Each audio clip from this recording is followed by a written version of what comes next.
My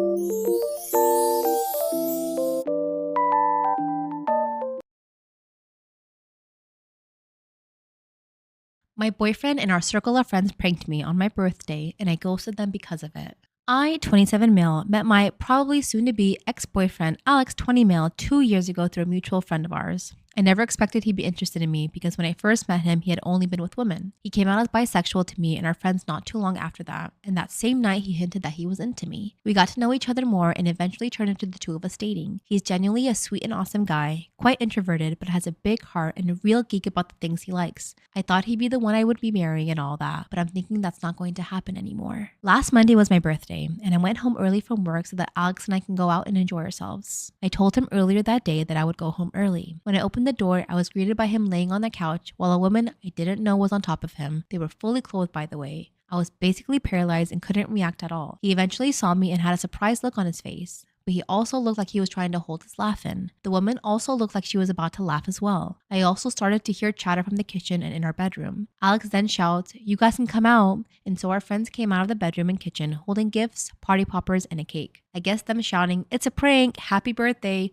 while turning the party poppers on snapped me back to reality because after they said that, I just quietly turned around and left. I didn't see their reactions when I did that, but I could hear them saying, "Oh shit," and "wait," and some other things I can't remember. When I heard them try to follow me, I hastened my pace until I reached my car and drove away. While driving, my phone started to get bombarded by text, calls, and messages from my boyfriend and our friends. When it got too distracting, I just turned off my phone and went to a hotel that's far enough from my place. By the time I got back to my hotel room, I just started sobbing on the floor. I think I blacked out from crying because when I woke up, it was already sunny outside. I made sure to tell my manager at first that I would be absent for a few days due to an emergency, and she was kind enough to accept my request. She probably noticed something was off with me because I was sniffling and my voice sounded weak. Right now, I plan on telling my aunt, who lives near my area, about what happened and asking if I could live with her for a couple of days until I sort out my mind and know what I have to do next. I'm deeply heartbroken because I've told my boyfriend and my friends before how I felt about cheating and how it essentially ruined my family growing up and my young mind back then. My mom cheated on my dad and it broke our family, and I got cheated on by my first boyfriend. But at the same time, I can't help but feel like I overreacted and that I should have just went with it all. I still don't plan on opening my phone, so I'm using my laptop right now to type this. I don't know how to face and respond them all after what has happened. Maybe some time away from them will help. I hope. So there is an update, but before I give that, I want to give my 2 cents on this. Don't get mad at me.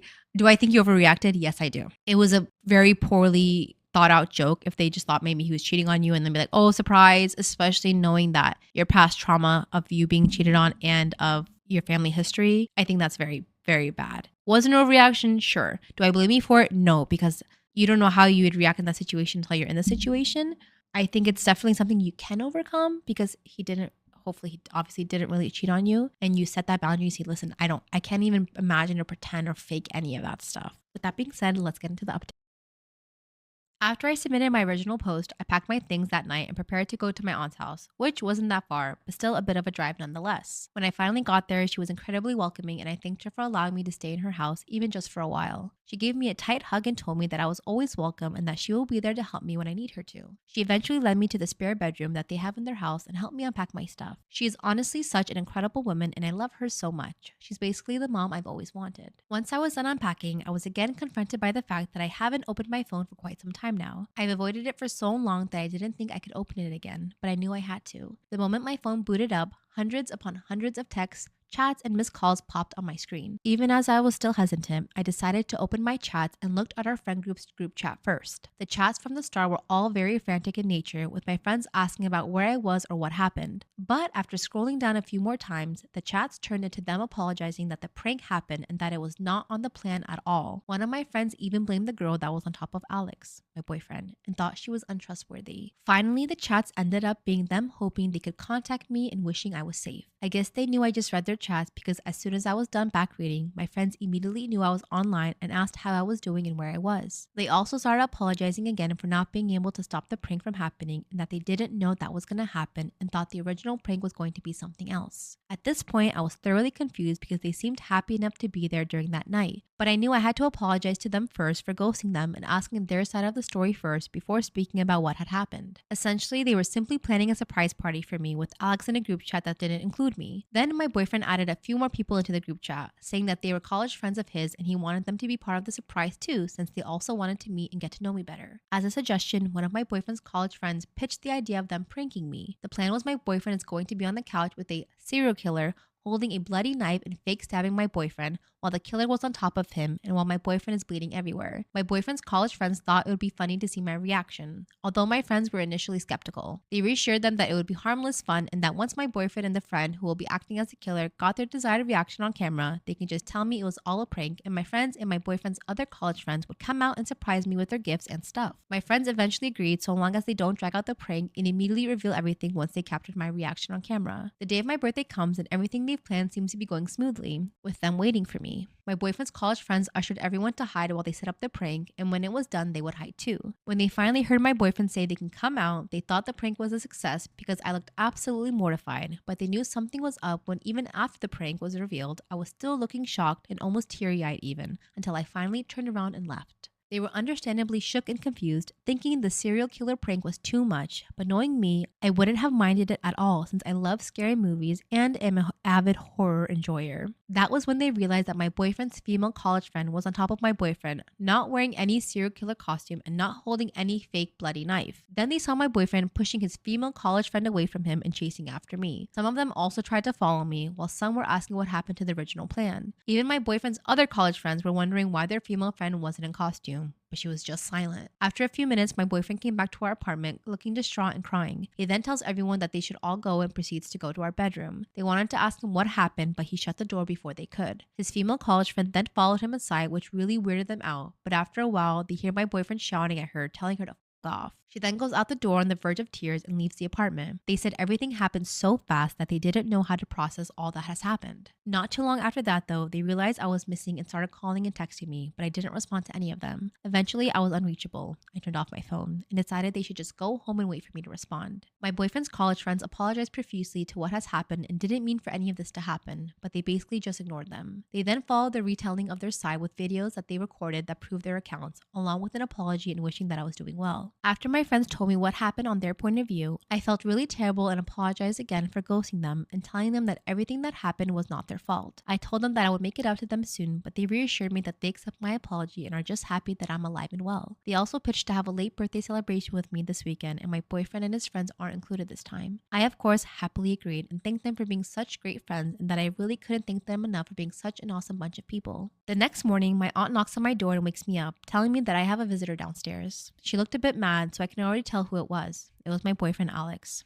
carrying this beautiful bouquet of flowers and my favorite chocolates with him. Even if he looked amazing, his face was the complete opposite because he looked like he was crying for days. I asked him how he found out about where I was and told me that once I turned on my phone again, an app on my phone that we both have notified him of my whereabouts. I was a bit frustrated that he actually came here to my aunt's house, but nevertheless, he was already there, so might as well just hear him out on what he had to say. He basically reiterated what my friends told me, but he added in some other details that my friends didn't know about. Apparently, his old college friends reconnected with him after he lost touch with them after they graduated. They found his Facebook account through some researching and wanted to ask him about his life after all of these years. They were especially happy when he told them that he currently has a boyfriend because they secretly knew he was bisexual, but didn't want to make assumptions or make him feel weird about it. Alex eventually tells them about me, and he mentions to him that our friends are planning a secret birthday surprise for me and they immediately want to be part of it. After they were added to the group chat, they started suggesting ideas on how to make the surprise much more fun, until their female friend, we'll call her Anna, suggested that they do a prank to surprise me. Alex's college friends were immediately on board because they saw TikToks of it and they thought it was really funny, but my friends were obviously skeptical. Eventually, they agreed what the prank is going to be, and that prank wouldn't take too long. Anna volunteered to be the serial killer since it was her idea, and they all went and did their parts of the surprise so that everything would be ready when my birthday comes. The day of the surprise party comes, and everyone prepares for my arrival. When Anna and Alex went into their assigned positions for the prank, he wondered why she still wasn't in her costume and that her props were missing. But all she could reply was that she forgot. Alex offers to find the costume and props, but Anna insists that there's no more time and that I'm going to arrive soon. Alex at this point was extremely uncomfortable and wanted to get out of their position, But before he could do it, I've already opened the door and saw them. He admits he messed up by laughing at my reaction because it was exactly the reaction he thought I was going to make, but immediately realized what it looked like and called everyone to come out to save himself from the embarrassment and give context to what I was seeing. When he realized that didn't work, he forcefully pushed Anna away to chase after me, but he wasn't able to keep up once I got into my car. It then sunk into him that he messed up big time and that when I drove away, that's when he remembered my trauma about cheating, which made him cry while returning to our apartment. He tells everyone to leave and retreats to our bedroom, not really knowing what to do. To his shock, Anna comes into our room unannounced and starts comforting Alex. He repeatedly tells her to leave and that he'll be fine, but what really set him off was Anna asking him, "So, does that mean you're single now?" That's when he realized she did it on purpose. Alex then shouts at her and angrily asks her to leave, which she then complies to after looking like she just embarrassed herself. Alex is in tears at this point and he tells me that he wishes he just didn't agree with the prank. He's cut off contact with his college friends for now and is incredibly sorry about what happened. He then starts hugging me really tight and says that he loves me so much and that he's scared of losing me. His words alone made me cry because even after everything, I still love him deeply and I do believe everything he said. After a minute or two of us hugging and crying, he lets me go and tells me that we should go back to our apartment, but if I still need time and space, he'll gladly give it to me. I give him a kiss and respond to him with me asking to help me pack my stuff. Of course, I gave my aunt the warmest of hugs and told her how much I appreciated her for helping me. She was happy things got resolved, but also jokingly threatened my boyfriend that if he did something stupid or hurtful to me again, she'll personally whisk me away to safety and away from him. My boyfriend laughed, but I think he was just hiding his nervousness. Now I'm back in our apartment and Alex even offered to throw away the couch that was used for the prank, but I declined since it's a pretty nice couch and everything that has happened was something no one wanted, aside from Anna probably. I've already made amends with my boyfriend and we've probably forgiven each other, and my friends are happy that things worked out in the end. Alex is probably now invited to the weekend party, but I've yet to ask my friends. Haha. Okay, so they say this is gonna be my last post, whatever. But for some reason, guys, this gets juicier. He has another update. How much farther was this? A couple months after. And he says, so a few days after my previous update, Alex, my now ex-boyfriend, came up to me while sobbing and confessed that he hasn't told me the complete truth about Anna. Apparently, him and Anna were a couple back then. She was his girlfriend and he did a lot of his first with her. Coincidence. Why did you forget all that information? That's why she felt so comfortable to jump your bones when you guys were there. Ha, ha, ha, ha.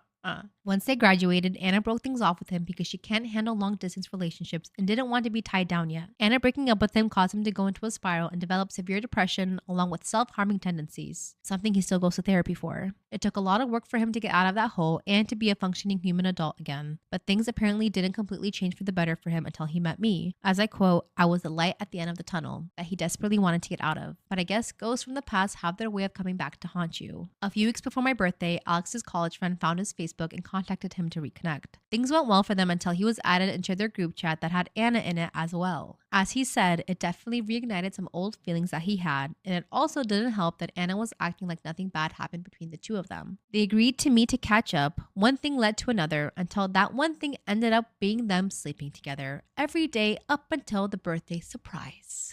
LOL.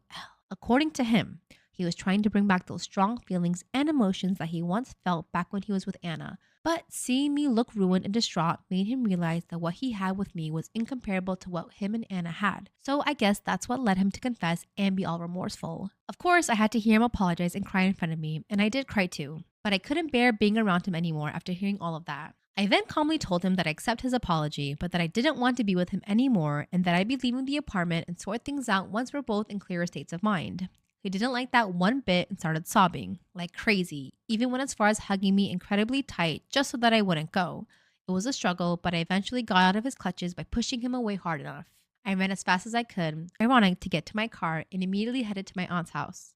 When I got there, I just sobbed into my aunt's arms and felt incredibly weak. She probably understood why I was crying that much without asking me why. So she started consoling me until I was too tired to cry and slept. Yesterday, I got a call from a friend of Alex that he's in the hospital after being found unresponsive and full of cuts on his arms. I didn't want to go because obviously I'm still hurt about everything, but Alex doesn't have any family anywhere near him and I'm the only one who knows about his medical history and details. So I had to. When I got there, his arms were full of bandages and his face looked all puffy and red.